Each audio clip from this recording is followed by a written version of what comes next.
Brought to you by Jaeger Public Adjusting, representing homeowners with fire, wind, or water damage. While the insurance company is looking out for their best interest, we're looking out for yours. When disaster strikes, call us 609-425-1104. All right, good morning, everybody. We have cold air that is solidly in place. Obviously, a big shift from yesterday, a big drop. We were in the lower 40s on your Tuesday afternoon.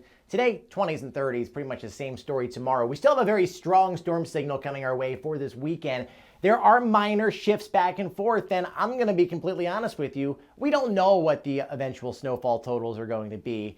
Not yet. We still got to nail down the track of this thing, and I think that's going to happen this afternoon or evening, and we should have some better data coming in to look at to help us get to that final solution. So we still have some questions. Is it a light or moderate event versus a major snow event? And I think major snow is on the table, especially for the coastline. Since we are 3 days out, that means that we will start to learn about the impacts and the timing and answer the question of how I should prepare.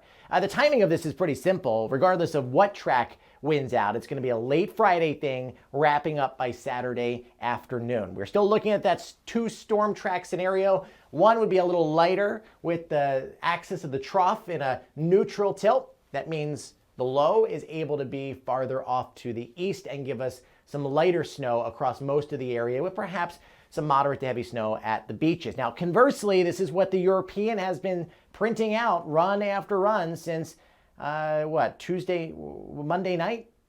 It wants to capture the low with a negative tilt in the trough and bring some heavy snow from Boston to New York to Washington, and that would be a region-wide snow event, even to the north and west of Philadelphia. So the potential snowfall here, we're looking at a light event or a moderate to heavy event. Those are the two options. If the storm is closer to the coast, you're going to end up with perhaps even blizzard-like conditions from Asbury Park down to Tuckerton, Atlantic City, and heavy snow, even with some higher wind gusts into the 30-mile-an-hour range out to Doylestown and Norristown, Glassboro, and Vineland. Again, I think we'll be able to answer those questions by tonight. Here's our area low pressure offshore. A heaviest snow with the GFS is modeled about 25 miles offshore, extending all the way up into the Boston area. It snows into Saturday afternoon, pulls away, and we should all be left with some fresh powder on the ground. At the coastal plain, I think there's a 45% chance of a significant snow event that's like 6 to 12 inches or more.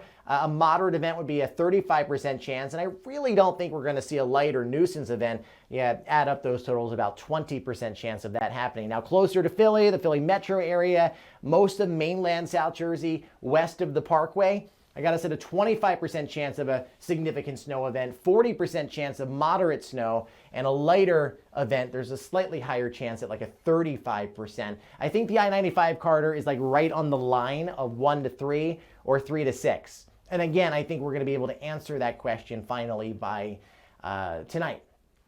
Winds start to come out of the northeast on Friday into Saturday morning. They'll pick up into the 35, 40 mile an hour range. These are gusts, not sustained winds, but that's going to help push excess water ashore. And tidal flooding is certainly a concern on your Saturday morning. About 10 degrees, north winds at 5 to 10 miles an hour tonight. Going into the day tomorrow, generally in the lower 30s for our South Jersey beaches, up into central Jersey, Delaware, and then the same thing over on the other side of the Delaware River in southeast Pennsylvania. Warm weather is going to start to creep in over the next 6 to 10 days, but I don't really think it's going to be prolonged. Here's your 7-day forecast. 20s and snow. So your snow ratios would likely be a little bit higher, more like 15 to 1. So your snowfall totals would be a little bit higher, and it would be a fluffier snow. We clear out on Sunday, and we start to moderate those temperatures by Wednesday around 50.